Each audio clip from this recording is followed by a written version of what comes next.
1915 से 1919 तक के कांग्रेस अधिवेशन ने देश में हिंदू मुस्लिम एकता के जरिए एक बड़े आंदोलन की पृष्ठभूमि तैयार करने में महत्वपूर्ण भूमिका निभाई। आज से ठीक 100 साल पहले आज ही की तरह विकट समय था। महंगाई चरम पर थी। जनता पर अनावश्यक टैक्स का बोझ लाद दिया गया था। महामारी से हजारों लोगों की जानें चली गई थी। अहंकारी ब्रिटिश हुकूमत रॉलेट कानून जैसे हथकंडों से देश की आवाज दबा रही थी।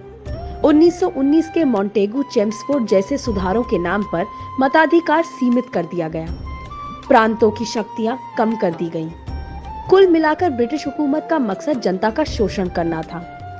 इसी बीच फरवरी 1920 में गांधी जी ने पंजाब में ब्रिटिश ज्यादतियों की निंदा करते हुए जलियांवाला बाग नरसंहार के लिए ब्रिटिश हुकूमत को माफी मांगने के लिए कहा, अन्यथा असहयोग आंदोलन की चेतावनी दे डाली। 31 अगस्त 1920 को असहयोग आंदोलन शुरू होना तय हुआ, लेकिन दुर्भाग्यवश 1 अगस्त को बाल गंगाधर तिलक का निधन हो गया। लिहाजा सितंबर 1920 में कलकत्ता में कांग्रेस का विशेष अधिवेशन बुलाया गया।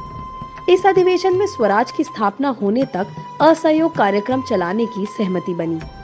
कांग्रेस के इसी विशेष अधिवेशन में विदेशी वस्तुओं के बहिष्कार, खादी का प्रयोग, चरखा कातना, सरकारी शिक्षण संस्थाओं, विधान परिषदों, न्यायालयों का बहिष्कार और पंचायतों के माध्यम से न्याय का निर्णय हुआ।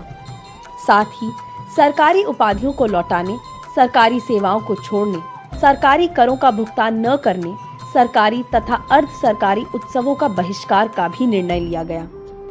इसके साथ ही हिंदू मुस्लिम एकता को प्रोत्साहित करने, छुआछूत को दूर करने और अहिंसा को सर्वोपरि रखा गया। एक तरह से देखा जाए तो 1920 का ये कांग्रेस अधिवेशन असहयोग आंदोलन की यात्रा में सबसे महत्वपूर्ण पड़ाव साबित हुआ।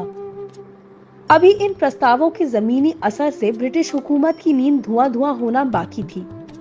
अभी तो असहयोग आंदोलन का असली रूप सामने आना बाकी था।